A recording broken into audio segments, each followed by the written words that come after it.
atas pelayanan ibadah minggu di GKST Haleluya Jakarta Timur. Shalom yang mengikuti dari live streaming dimanapun Bapak Ibu berada. Bapak Ibu yang dikasih dalam Tuhan kita Yesus Kristus, hari ini tema yang diberikan pada kita bekerja dengan hikmat. Sepanjang awal tahun baru, Majelis Sinode mengingatkan kita harus bekerja. Ya, kalau ada yang mengingat urut-urutannya, yang pertama itu berbicara tentang bekerja sebagai ibadah, lalu yang kedua bekerja dengan cinta, yang ketiga bekerja dengan tekun, yang minggu lalu disampaikan oleh Pak Ritson, bekerja dengan jujur. Oh tidak ya, kelewat itu ya. Bekerja dengan jujur, dan hari ini bekerja dengan hikmat. Bapak Ibu yang dikasih dalam Tuhan kita Yesus Kristus, konsep tentang bekerja rasanya kita sudah begitu paham ya. Lalu tujuan apa itu bekerja, pasti kita juga sudah tahu. Saya juga sudah pernah menyinggung sedikit ketika menyampaikan kakak kita yang selesai kuliah. Tentu dia akan berusaha untuk mencari pekerjaan, meski secara formal sampai saat ini belum, begitu ya. Ardo naik kelas, mau lulus ya. Lalu kemudian pasti memikirkan untuk mencari pekerjaan. Lalu mungkin pertanyaan kita, kenapa harus bekerja? Ya, memang kalau nggak bekerja, kenapa? Atau barangkali dibagi, kalau yang bekerja itu yang kayak mana? Yang harus di kantor, sehingga saudara saya yang di Cikarang kalau ditanya selalu bilang, minta sama yang kerja, kita nggak kerja. Ya. Karena kenapa? Kerja itu harusnya di kantor, begitu konsep kita kan. Padahal yang di Cikarang itu punya penghasilan, kan kira-kira begitu ya. Lalu Ardo, papa kerja di mana? Gampang dia jawab. Mama kerja di mana? Nggak kerja. Loh, yang bilang nggak kerja siapa? Fiona, papa kerja di mana? Cepat jawab. Mama kerja di mana? Nggak kerja. Loh, yang bilang nggak kerja siapa? Bahkan bisa jadi mama kamu lebih kerjanya lebih luar biasa. Dari bangun pagi, menyiapkan segala sesuatunya. Kamu sudah pergi sekolah, pikirnya tidur mama. Enggak. Merapikan rumah, cuci pakaian, apakah itu tidak kerja? Ya. Maka konsep kerja itu kita harus pikirkan dengan baik. Bekerja itu bukan yang harus bekerja di kantor. Maka ketika kita dengan kreativitasnya membuat salad, masih jadi apa masih jalan nggak itu ya? Maka itu juga adalah bagian dari pekerjaan.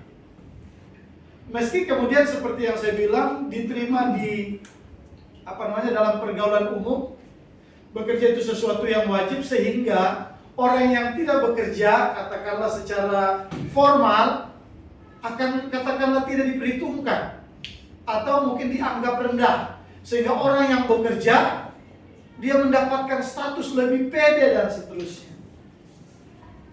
Betapa tidak, orang yang bekerja paling tidak menunjukkan indikasi, paling tidak dia tidak bergantung pada orang lain, dia bisa makan untuk dirinya, memberi makan keluarganya, bahkan minimal membayar kontrak rumah keluarganya, atau mencicil rumah, dan seterusnya.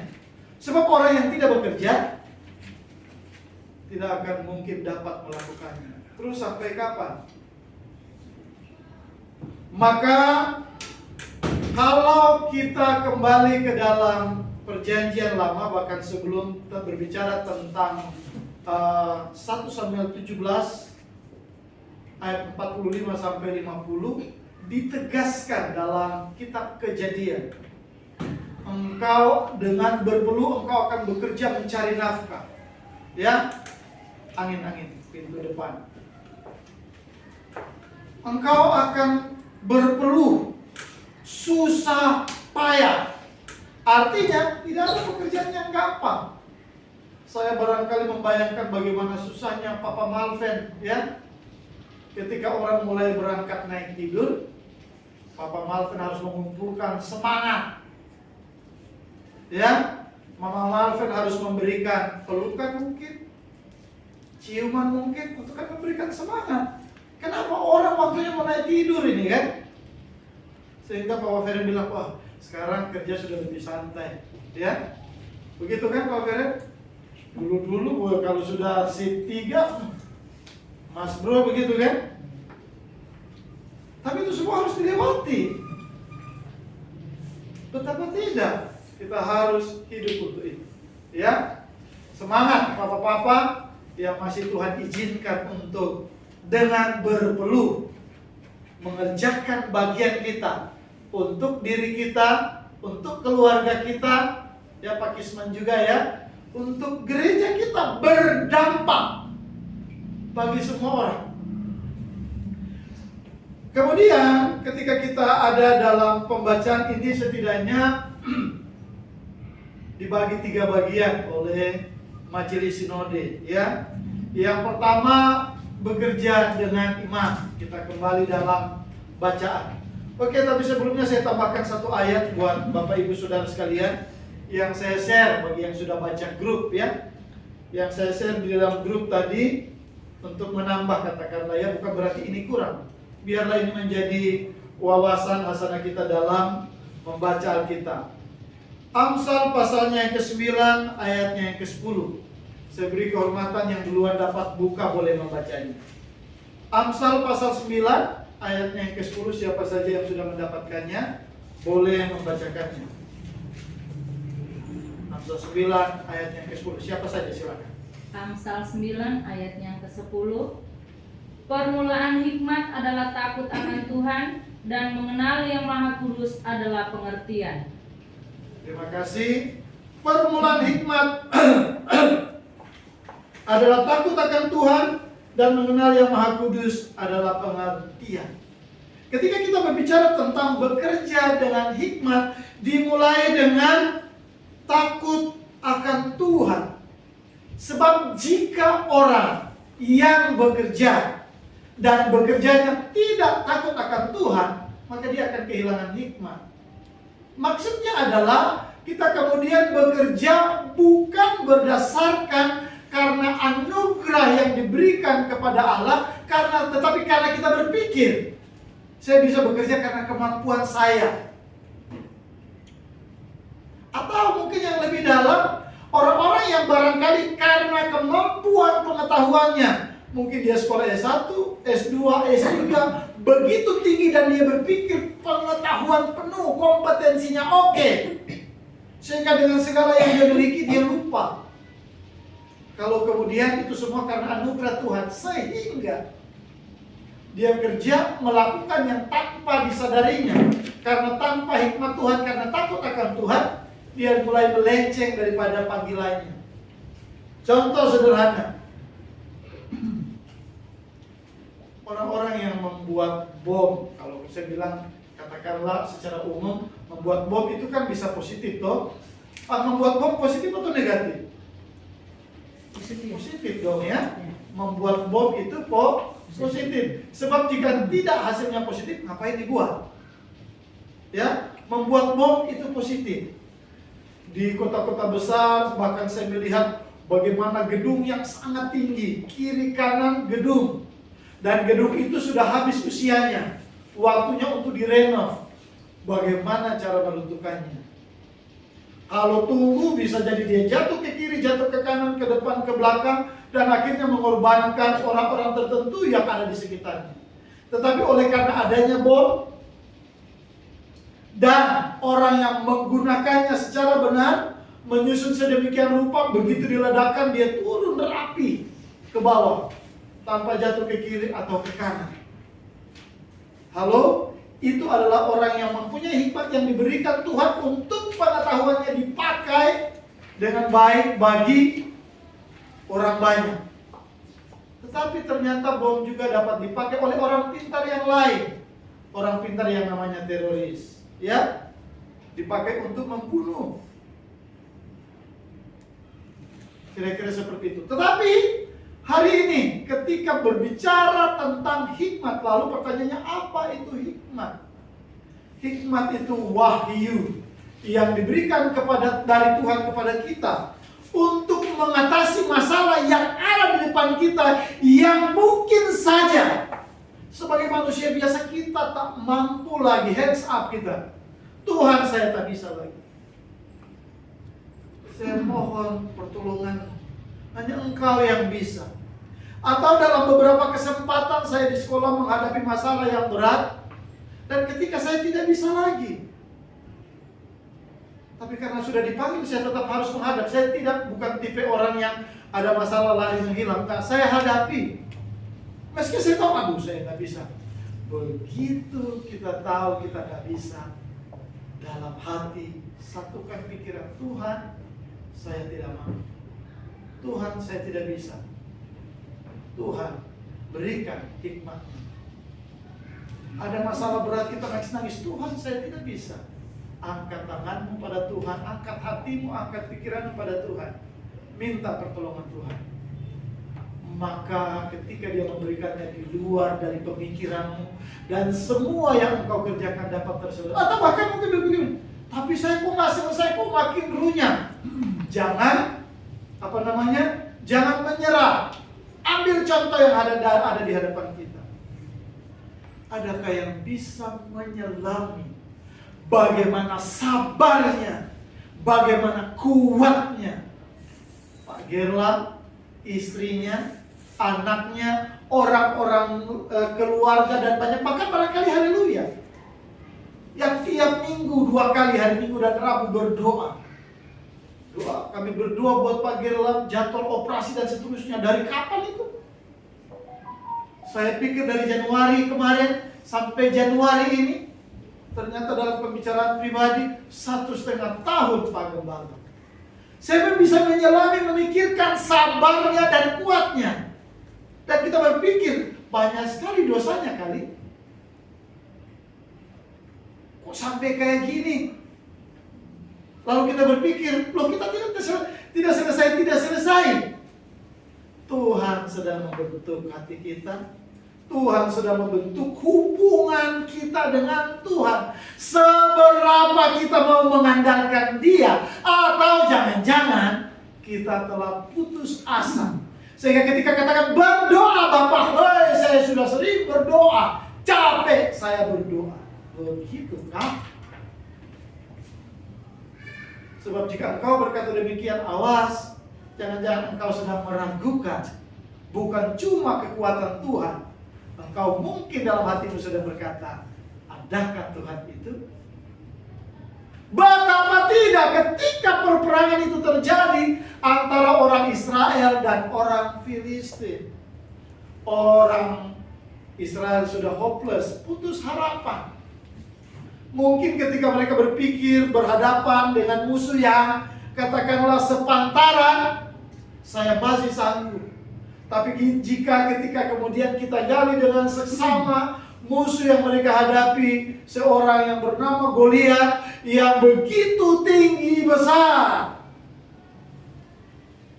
yang secara logika tidak ada yang sanggup di antara mereka untuk menghadapinya. Sama seperti barangkali ketika di Medan, atau bukan di Medan, di ring tinju. Kebetulan saya pernah mengalaminya.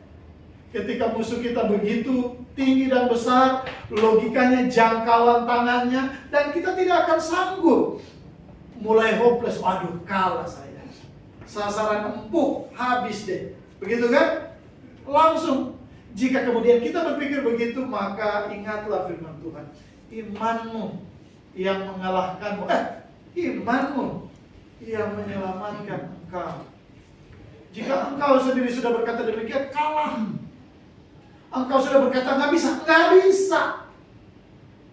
Maka fokusnya bukan kepada persoalan, fokusnya kepada Tuhan. Lihatlah, minimal ketika kita mulai membaca, Daud berkata, sekali lagi intinya awalnya adalah jika engkau hikmat, yang pertama adalah takut akan Tuhan.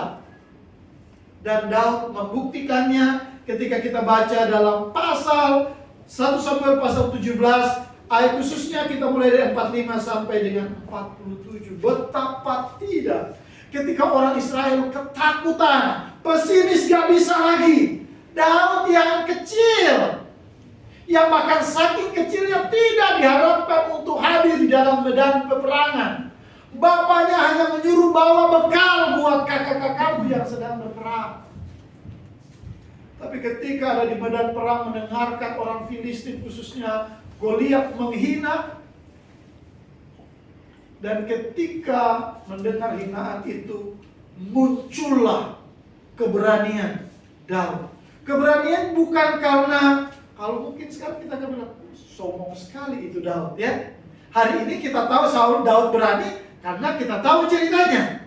Tapi konteks waktu itu ketika orang banyak yang sudah hopeless, pesimis, mundur, dan seorang anak kecil, katakanlah barangkali seperti Rafael yang tak berpengalaman, atau Ardo, sementara yang berpengalaman ada Papa Feren, Papa Malven, Papa Vio, Papa Gita, yang berpengalaman sudah mikir, gak bisa ini, gak bisa, yuk, gak bisa.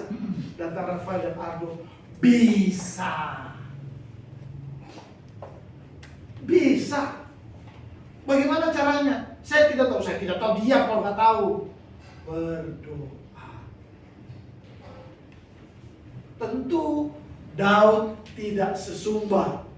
Tentu Daud tidak songong untuk memperkatakan itu.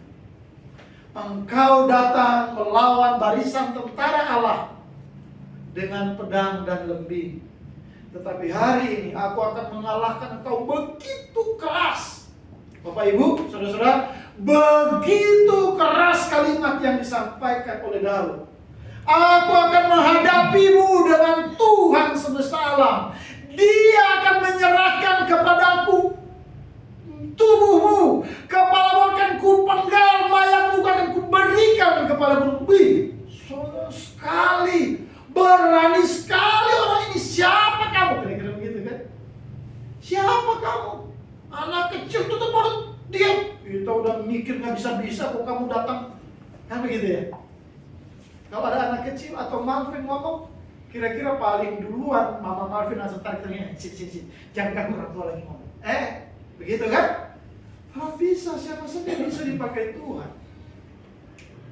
Daud memperkatakan itu dalam bacaan ini. Yang pertama, berjalan atau bekerja dengan iman. Jadi ketika Daud memperkatakannya itu bukan karena dari dirinya, karena pengetahuannya, tapi dia melakukannya dengan iman karena dia tahu. Mungkin kalimat yang paling terkenal yang sering-sering yang pulang-pulang saya sampaikan. Sekalipun aku berjalan dalam lembah kekelaman, ya, Daud memperkatakan itu dengan iman. Aku tidak takut bahaya, sebab gadamu dan tongkatmu itulah yang menyertai aku. Bayangkan, kalau cuma bilang sebab tongkatmu yang menyertai aku, ada apa dengan tongkat? Emang tongkat bisa? Tapi ketika bilang gadamu, oh iya gak ada ya. Oh, alat perang yang gede yang satu kali hajat, tapi tongkat.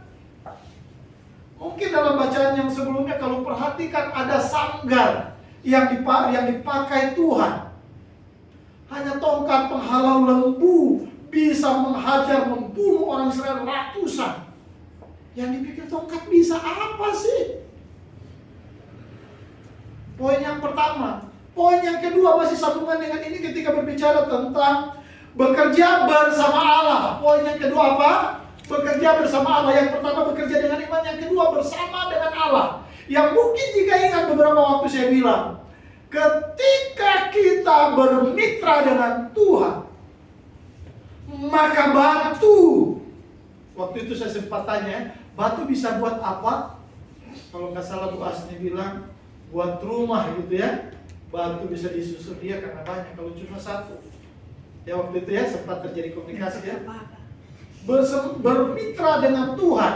Bermitra dengan Tuhan hanya bisa kita lakukan ketika kita tunduk dan takut padanya. Maka dengar baik, ketika bermitra dengan Tuhan, batu itu bisa menjadi sesuatu yang dahsyat yang tidak kita pikirkan. Mari coba kita pikirkan dengan logika kita. Kira-kira kekuatan seperti apa? Saya ulang. Kira-kira kekuatan seperti apa batu yang kecil itu bisa dilemparkan dengan begitu tepat sasaran, pak. Dan Alkitab menuliskan batu itu masuk dan tenggelam di dalam otak. Kira-kira menurut Bapak Ibu ada kekuatan seperti apa? Ada manusia yang begitu kuatnya melemparkan batu, bisa memecahkan tengkorak, batu bisa masuk. Pernah ada baca dengan di mana? Ada Pak, barusan Daud. Jika kita harus menghitung kira-kira kekuatan kecepatannya seperti apa. Mari gambaran, mohon maaf, tidak ada ya. Mohon maaf kalau kita mengikuti kasus pembunuhan Joshua, ada beberapa tembakan, ya kalau ada ikut ya. Di antara beberapa tembakan itu ada tembakan yang tembus. Berarti kekuatannya seperti itu apa? Tetapi kemudian ada yang tetap bersarang di dalam. Dari situ kita bisa mengukur kekuatan. Lalu kita bertanya, apakah memang Daud sekuat itu? Memang Daud terampil menggunakan alat itu. Buktinya dia bisa menjaga domba-dombanya dari ancaman singa dan seterusnya. Dan dia tahu Tuhannya telah menjaganya. Kalau singa bisa dikalahkannya, Goliat bukanlah lawan yang besar. Meski bagi orang-orang lain, Goliat lawan yang besar. Dan dalam kehidupan kita juga begitu banyak persoalan yang besar. Di antaranya apa? Mungkin cicilan rumah. Aduh, sudah mau habis jatuh tempo. Cicilan motor sudah mau habis jatuh tempo. Aduh, belum ada tuanya. Tuhan, ampun, saya gak bisa lagi. Malu Tuhan. Sebegitu besarnya kan. Tetap tenang, berdoa. Ada jalan keluar. Bukan kemudian berdoa. Iya, berdoa dan bekerja. Ya, berdoa dan bekerja, tapi jangan pernah meremehkan kuasa doa. Saya pikir kalau kembali kepada kasus penatua Gerlam, selain berdoa apalagi yang bisa dilakukan? Apakah dia operasi dirinya sendiri? Dan kemarin dalam perbincangan ketika kami menjumpai dengan Ibu Nofrida ya, Pak Gerlam bilang tidak ada bargaining ya dengan Tuhan terhadap kasus yang dihadapinya. Tidak ada posisi tawar. Garis bawahi semua karena anugerah. Ya, saya membaca dalam hati, hanya beliau tidak mau mengatakannya. Sudah putus asa kami, Pak. Lama sekali waktu ini. Tapi barangkali tidak juga. Artinya mungkin kita akan berpikir kecuali posisinya ya begitu sehat gagah tiba-tiba mulai diri ke kiri, miring ke kanan, berdiri susah, tetap gagah toh. Dan semua itu hanya karena tumpangan doa. Apalagi ratusan, dihitung kemarin 100 lebih kantong darah yang terus dikonsumsi. Adakah kita mengalaminya? Jadi kalau cuma mau bayar rumah yang jatuh tempo, bayar motor jatuh tempo, itu masih kecil. Jangan lagi dibalik ya, Pak Gembala kecil, kalau kamu besar jangan. Itu meruntuhkan iman kita.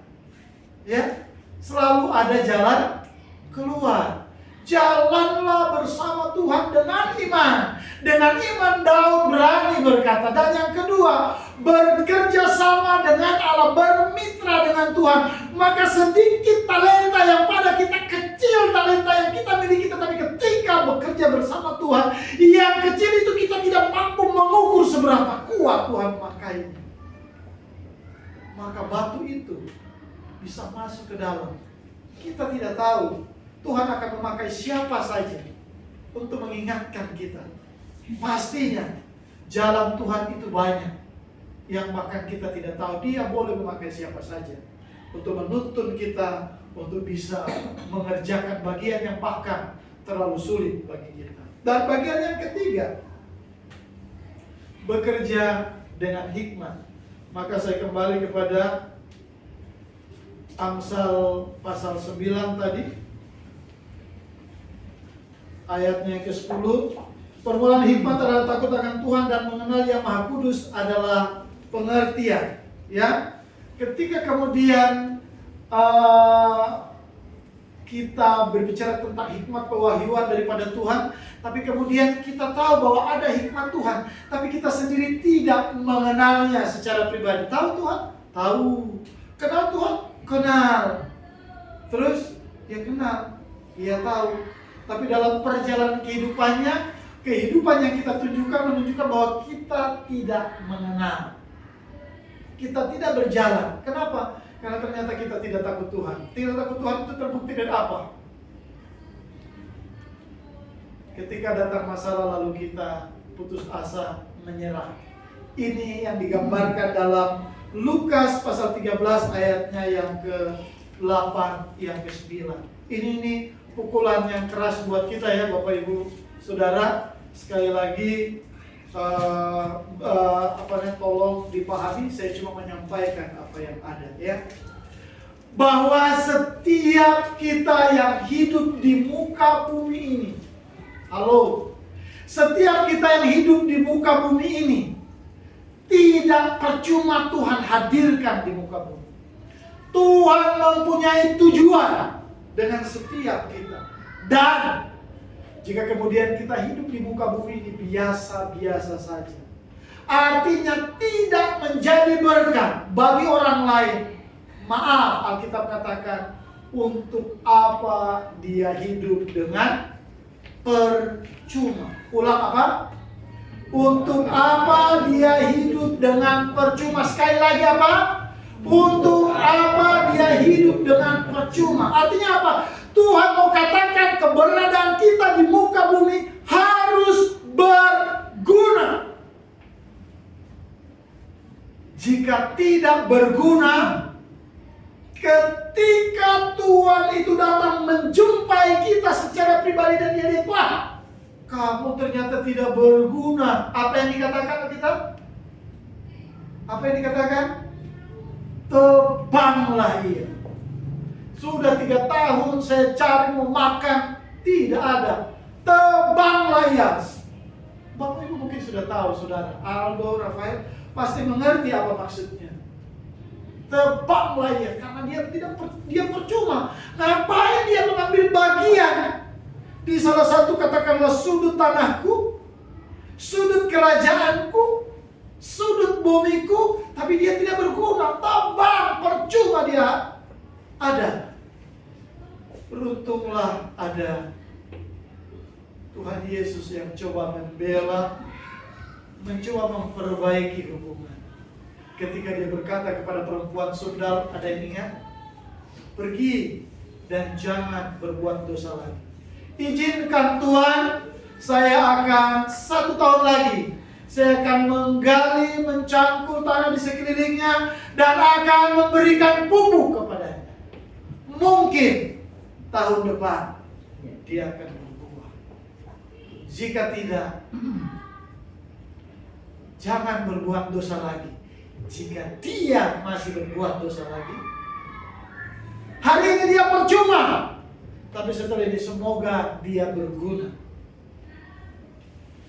Maka saya mau sampaikan kepada teman-teman yang menyaksikan live streaming, bahkan mungkin saudara-saudara yang ada di Tentena, Klasis dan Sinode, sampaikan kepada orang-orang yang dari sana yang akan merantau ke Jakarta.